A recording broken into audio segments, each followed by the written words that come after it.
नोएडा वासियों को जो गिफ्ट मिल रहा है उसमें ये भी है वेदवन सेक्टर 78 में 12 एकड़ में ये पार्क है और ये वेदवन है। वेद की महत्ता को समझाते हुए ये पार्क उसी थीम पर रखा हुआ है। इसमें साइकिलिंग का ट्रैक है, पैदल जॉगिंग करने का ट्रैक है और वाटर बॉडी भी है। यहाँ पर सप्तर्षि भी यहाँ पर हैं। योग आधारित चीज़ें भी बताई गई हैं। वेदों का महत्व समझाने के लिए सप्तर्षि का भी महत्व समझाया गया है।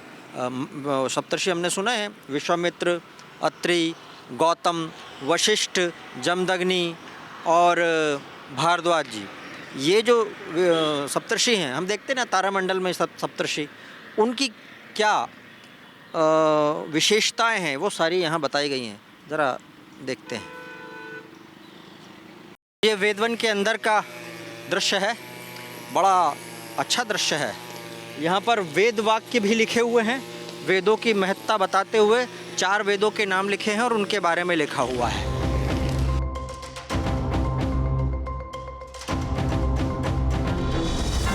इन पर वेदों का डिस्क्रिप्शन भी लिखा हुआ है। वैदिक वाङ्मय वेदा, ऋग्वेद, यजुर्वेद, सामवेद, अथर्ववेद। फिर उनकी शाखाएं हैं, अलग अलग शाखा हैं, जैसे एक में शाकल, वाशकल, आयुर्वेद, ऐत्रेय, कौशितकी, दूसरे की तैत्तरीय और कौथुम, जैमिनी, शौनक, पिप्पलाद। ये सारी शाखाएं लिखी हुई है आखिरी तक, प्रातिशाख्य तक। और वो दृश्य दर्शाने की कोशिश है जो उस समय के ब्रह्म ऋषि बता रहे हैं अपने शिष्यों को। यहाँ पर मूर्तियाँ लगी हैं और कई बच्चे पाठशाला में पढ़ रहे हैं। वैदिक युग में ऋषि मुनि बालकों को शिक्षा कैसे देते थे, उसका एक प्रभाव उस समय कैसा हुआ होगा या होता होगा, उसका प्रभाव उसी जैसा क्रिएट करने की कोशिश की है।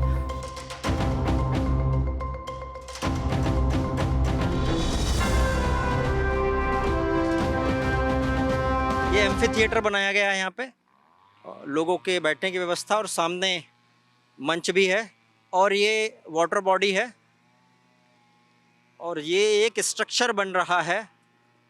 यहाँ लिखा हुआ है ऋषि अगस्त गाथा। महर्षि अगस्त एक बहुत ही प्रसिद्ध ऋषि थे। महर्षि को मंत्र दृष्टा ऋषि भी कहा जाता था। इन्होंने अगस्त संहिता नामक ग्रंथ की रचना की। अगस्त ऋषि ने विज्ञान, आयुर्वेद, ज्योतिष और संस्कृति के क्षेत्र में बहुत बड़ा योगदान दिया। महर्षि अगस्त को वेदों का विस्तार पूर्वक ज्ञान था। इन्होंने विश्व के विभिन्न क्षेत्रों में बड़ी बड़ी समस्याओं का समाधान किया। महर्षि अगस्त ने समुद्रस्थ राक्षसों के अत्याचार से देवताओं को मुक्ति दिलाने हेतु अपनी मंत्र शक्ति से समुद्र का सारा पानी पी गए थे।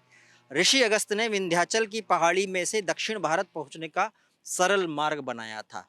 ऋषि अगस्त के बारे में बता रहे हैं। ये जो अंजुलि में ले रहे हैं, ऐसे करके अंजुलि में ले रहे हैं, तो लग रहा है ये ऋषि अगस्त ही है। यहाँ पूछते हैं, खड़े हैं जो लोग, उनसे पूछते हैं, ये ऋषि अगस्त ही बनाए जा रहे हैं? ऋषि अगस्ता का स्टैचू बनाया जा रहा है, स्ट्रक्चर। तो इसमें दर्शाया जाएगा कि कैसे उन्होंने समुद्र का पानी पिया। तो कोशिश है आने वाली पीढ़ी कुछ जान सके उनके बारे में। इसके साथ में एक लेजर शो है, वो जो रात को चलता ही है। लेजर शो होगा इसके साथ? शो होगा सर। अच्छा। हाँ, तो ये इसमें इसी तरह से ये पार्क का नाम ही वेदों पे आधारित है। ज्यादा कुछ तो नहीं है, लेकिन आने वाली पीढ़ी या हम लोग ज्यादा नहीं जानते, तो थोड़ा बहुत देख के पढ़ के। ये कौन ये जो पर्टिकुलर स्ट्रक्चर है, ये सरकार के लिए कौन बना रहा है? ये एजेंसी हम लोग हैं, ग्रीन डेकोर करके। अच्छा। तो हम हमारी तरफ से थोड़ा सा। अच्छा, आर्ट वर्क पूरा आप कर रहे हैं? नहीं, पूरा पार्क का ही डेवलपमेंट। पूरा पार्क का डेवलपमेंट आपका? अच्छा। लेजर शो वगैरह भी पूरा? कंप्लीट प्रोजेक्ट हमारे। उधर वो जो वॉल दिखाई दे रही है आपको, वो समुद्र मंथन उसमें दर्शाया गया है। अच्छा। आप पास में जाके देखेंगे तो वो चिन्हित करता है कि किस तरह से समुद्र का मंथन किया, क्या क्या उसमें से निकला। तो ये बनाने के पहले आपने पूरा पढ़ा या आपको किसी ने बताया या क्या आता था? थोड़ा हेल्प तो लेनी ही पड़ती है, सब कुछ तो जानता नहीं कोई भी आदमी। ये जो थीम जब आपके सामने आई, तब आपका पहला रिएक्शन क्या था? असल में इसमें मेन चीज होता है, जो बड़े प्रोजेक्ट होते हैं ना, उसमें आर्किटेक्ट भी इन्वॉल्व होते हैं। बेसिकली हम लोगों ने तो इसको बनाया है, डेवलप किया है, इसमें आर्किटेक्ट का बहुत बड़ा रोल होता है। आइडियाज उनके पास काफी होते हैं, लेकिन एग्जीक्यूट करना भी कोई कम नहीं होता।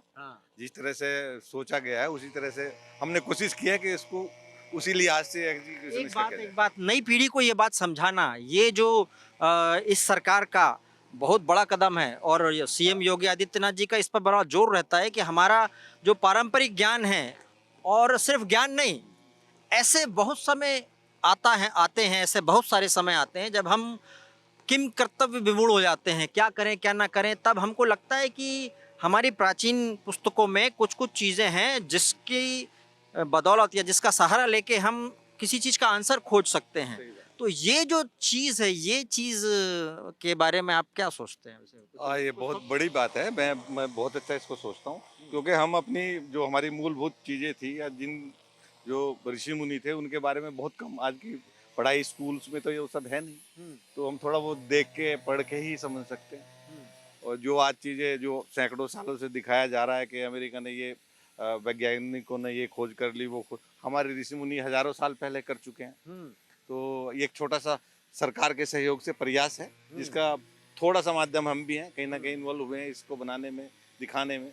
ये जैसे कणाद ऋषि हैं, अब कोई भी व्यक्ति जब परमाणु के बारे में पढ़ता है तो कणाद ऋषि के पास पहुंचेगा ज़रूर, उसको पता लगेगा कि कणाद ऋषि का बड़ा योगदान है परमाणु की खोज में। तो इस तरह की चीज़ें हैं, बहुत सारा योगदान है जो जिसका बेस मटेरियल भारत से गया है, भारतवर्ष से गया है। उसके बाद वो कॉपी टू ऑल हुआ है बहुत सारी जगह, फिर वो सबको पता है कि क्या हुआ और क्या नहीं हुआ, किसने डेवलपमेंट किया और क्यों बाकी जगह या हमारी जगह भी भारत में कुछ समय जो डार्क पीरियड रहा वो डेवलपमेंट क्यों नहीं है, वो सबको पता है। एक चीज़ और ऐड करना चाहूँगा, सरकार या राज्य सरकार तो अच्छा कर ही रही है, लेकिन यहाँ की जो अथॉरिटीज हैं, जो इनकी सोच है, जैसे सीओ मैम है, उनका काफ़ी बड़ा योगदान है। उन्होंने इसमें काफ़ी चीज़ें ऐड कराई हैं। तो इसमें मैं समझता हूँ कि नोएडा अथॉरिटी के जो अधिकारी और जो हैं, मेन उनका बहुत बड़ा योगदान है कि वो एक ऐसी चीज़ लेके आए। हमने देखा है कि एक बारीकी से जांच करने वो कई बार आई, ऋतु महेश्वरी जी, हमने देखा है कई बार आई और वो उनको पहचान है चीज़ों। अच्छा, उधर से सीएम भी लेते रहते थे कि कहाँ कहाँ तक काम पहुँचा है, ये मीटिंग में लेते रहते थे, कहाँ डेडलाइन पूरी कर रहे हो कि नहीं, वो पूरा हाल चाल लेते रहते थे। तो अब उस लेवल के लोगों को पता है, हमें तो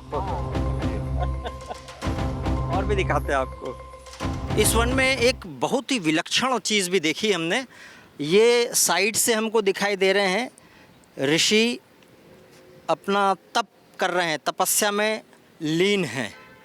और आइए थोड़ा सा आपको एंगल चेंज करके दिखाते हैं। ये ऋषि अभी हमने देखे तपस्या करने में लीन हैं और अब गायब हो गए। ऋषि कहाँ हैं? गायब हो गए एकदम। ये आभास, ये जो आधुनिक कलाकृति है कितनी अद्भुत है। साइड से देखो तो लग रहा है कोई बैठा हुआ है, तपस्या में लीन है, लेकिन सामने से एकदम गायब। और फिर अगर हम एंगल चेंज करते हैं तो दोबारा फिर वही उपस्थित हो जाती है मूर्ति। देखा आपने कि मूर्ति जो थी ऋषि जी की, ऋषि महाराज की, गायब हो गई और फिर आ गई। वर्चुअल रूप ऐसा ही है, प्राचीन समय से नए समय को जोड़ने के लिए ऐसी चीज़ें बड़ी कामयाब हैं। यहाँ पर ये देखिए, ये जो दीवार है, यहाँ पर समुद्र मंथन के बाद कौन कौन सी चीज़ें निकली थी समुद्र मंथन के समय, देवताओं और असुरों में, मतलब सुर और असुरों में लड़ाई हुई थी तो क्या क्या निकला था वो दर्शाया गया है। समुद्र मंथन से जो 14 महत्वपूर्ण चीज़ें निकली थी वो कामधेनु गाय, कालकूट विष मतलब जहर, उच्चैश्रवा घोड़ा, ये घोड़ा मन की गति से चलता था, ऐरावत हाथी ये इंद्र के पास था, कौस्तुभ मणि ये विष्णु जी, भगवान विष्णु के हृदय पर धारण हुआ था, कल्प वृक्ष ये वृक्ष है ऐसा जो इच्छा पूर्ति के लिए जाना जाता है, उसके नीचे खड़े होकर कोई भी इच्छा करो तो इच्छा पूर्ति हो जाती थी। अप्सरा रंभा ये भी निकली थी। देवी लक्ष्मी देवी समुद्र मंथन से निकली थी। वारुणी देवी ये मदिरा से संबंधित ज़्यादा है, दानवों ने इसको ग्रहण किया था। चंद्रमा रत्न इसको भगवान शंकर ने मस्तक पर धारण किया था और भगवान शंकर ने कालकूट भी धारण किया था। कालकूट जहर वही जो भगवान शंकर ने पिया था और गले में नीला नीला दिखाई देता है वो वही है। और पांचजन्य शंख ये भगवान विष्णु ने अपने पास रखा था और हमने देखा था कि जब महाभारत हुई थी तो पांचजन्य बजाया गया था। इसमें से धन्वंतरी भी निकले थे और अमृत कलश, अमृत के पीछे तो बहुत बड़ी लड़ाई हुई, अमृत किसके पास आएगा किसके पास नहीं आएगा। तो भगवान धन्वंतरी ने सभी देवताओं को अमृत का सेवन कराया, शाप से मुक्ति दिलाई। लेकिन उसके बाद में हम सब जानते हैं राहु और केतु ने भी अमृत की बूंद ले ली थी और फिर क्या हुआ सबको पता है। और राहु केतु हमारे जीवन में आके क्या करते सबको मालूम है। समुद्र मंथन से जो 14 महत्वपूर्ण चीज़ें निकली थीं वो कामधेनु गाय, कालकूट विष मतलब जहर, उच्चैश्रवा घोड़ा, ये घोड़ा मन की गति से चलता था। ऐरावत हाथी ये इंद्र के पास था। कौस्तुभ मणि ये विष्णु जी भगवान विष्णु के हृदय पर धारण हुआ था। कल्प वृक्ष ये वृक्ष है ऐसा जो इच्छा पूर्ति के लिए जाना जाता है, उसके नीचे खड़े होकर कोई भी इच्छा करो तो इच्छा पूर्ति हो जाती थी। अप्सरा रंभा ये भी निकली थी। देवी लक्ष्मी देवी समुद्र मंथन से निकली थी। वारुणी देवी ये मदिरा से संबंधित ज़्यादा है, दानवों ने इसको ग्रहण किया था। चंद्रमा रत्न इसको भगवान शंकर ने मस्तक पर धारण किया था और भगवान शंकर ने कालकूट भी धारण किया था। कालकूट जहर वही जो भगवान शंकर ने पिया था और गले में नीला नीला दिखाई देता है वो वही है। और पांचजन्य शंख ये भगवान विष्णु ने अपने पास रखा था और हमने देखा था कि जब महाभारत हुई थी तो पांचजन्य बजाया गया था। इसमें से धन्वंतरी भी निकले थे और अमृत कलश, अमृत के पीछे तो बहुत बड़ी लड़ाई हुई, अमृत किसके पास आएगा किसके पास नहीं आएगा। तो भगवान धन्वंतरी ने सभी देवताओं को अमृत का सेवन कराया, शाप से मुक्ति दिलाई। लेकिन उसके बाद में हम सब जानते हैं राहु और केतु ने भी अमृत की बूंद ले ली थी और फिर क्या हुआ सबको पता है। और राहु केतु हमारे जीवन में आके क्या करते सबको मालूम है। और इनसे क्या शिक्षा मिलती है, इसमें से प्रत्येक की क्या विशेषता है, ये जानने के बाद में इसमें छिपे हुए जो रहस्य हैं उनसे जीवन जीने की कलाएं मिल सकती हैं, जीवन जीने के फॉर्मूले मिलते हैं।